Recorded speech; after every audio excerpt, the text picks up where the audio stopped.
আমার হার্নিয়া পেটে, পায়ের যন্ত্রণা, গলায় সিস্ট, তাও আমাকে ডেকেছে। আমি আসতে পারছি না, আমার খুব কষ্ট হয়েছে আসতে। এসআইআর এর শুনানি পর্বের তৃতীয় দিনেও উঠে এলো হয়রানির ছবি। কেউ ভালোভাবে হাঁটতে পারেন না, কারো কথা বলার মতো পরিস্থিতি নেই, আবার কেউ ক্যান্সার আক্রান্ত। তাদেরই দাঁড়াতে হলো শুনানির লম্বা লাইনে। ভোটার তালিকায় যাতে নাম না কাটা যায়, কোনো রকমে গাড়ি ভাড়া করে শুনানিতে হাজির হয়েছেন উত্তর 24 পরগনার হৃদয়পুরের বাসিন্দা বাবলি দত্ত। আমার শরীরের সমস্যা, আমার এখন সমস্ত শরীরের মধ্যে কাঁপছে। এসছি, হ্যাঁ, পেসমেকার বসানো আছে, পায়ের প্লেট পুরো রড বসানো আমার পা, হ্যাঁ, আর আমার ভালভ রিপ্লেসমেন্ট হয়েছে, যার জন্য আমার সমস্ত শরীরের মধ্যে কাঁপছে। করতে হবে তাই এসেছি, বাধ্যতামূলক। এটা কি আপনারা বিএলওকে জানিয়েছিলেন যেভাবে শুনানিতে যেতে পারবেন?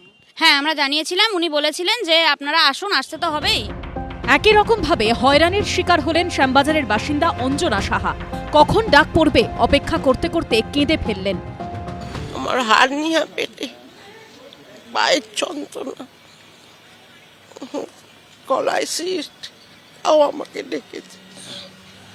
আমি আসতে পারছি না, আমার খুব কষ্ট হয়েছে আসতে।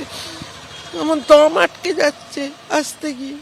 ওখান থেকে এতটা আমি হেঁটে এসছি, আমার খুব কষ্ট হচ্ছে, তাও এখন আমার ডাক পড়েনি।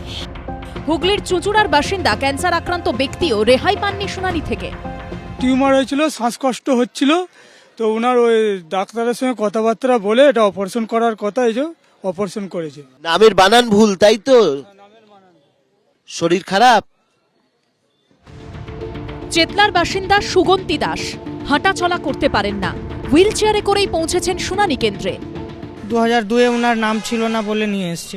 চলতে ফিরতে পারেই না, আর কথাও ঠিক করে বলতে পারে না।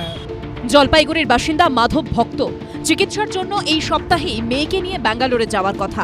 সব প্রস্তুতি সারা, কিন্তু এরই মধ্যে ডাক পড়েছে শুনানির। হিয়ারিং এ যদি এখন ডাকে, এই হিয়ারিংটা তাহলে এখন কিভাবে করব? মেয়ে বলে কথা আমার, ওটা আমার তো যাইতেই হবে। মেয়ে বাবা হয়ে যদি আমি না যেতে পারি ওইখানে, তাহলে কতটা খারাপ লাগবে। এসআইআর শুনানিতে ভোগান্তির অভিযোগ ঘিরে শুরু হয়েছে রাজনৈতিক দড়ি টানাটানিও। কত মানুষ আজকে অসহায়। আমি মা দুর্গার কাছে শুধু প্রার্থনা করব, জাগো দুর্গা, জাগো মা, অশুভ শক্তির বিনাশ করো, অসুরদের বিনাশ করো, দানব শক্তির বিনাশ করো। মানুষকে বড্ড হয়রান হতে হচ্ছে। একটা মানুষ বাংলায় থেকে তাকে প্রমাণ করতে হবে আমি এদেশের নাগরিক কিনা। আর নাগরিকের সাথে ভোটাধিকারের কি সম্পর্ক? মনে রাখবেন, সহ্য করছি, ধৈর্য ধরছি, সহ্যেরও একটা লিমিট থাকে, ফোর্স কিন্তু থাকবে। আজকে কেরালাতে 57 লক্ষ নাম বাদ গেছে, কই তো সেখানে তো কোথাও অসুবিধা হচ্ছে না? যত অসুবিধা এখানেই হচ্ছে। এটা অসুবিধা হচ্ছে, আমরা ক্ষমা চেয়ে নিচ্ছি আজকে এই মমতা সরকারের জন্য। তাদের যে নন কোঅপারেশন এবং কমপ্লিট মানে বিরোধিতা করা এসআইআর প্রসেসের, আজকে যদি তারা পাশে থাকতেন, তাহলে আজকে এই মানুষগুলোর অসুবিধা হতো না।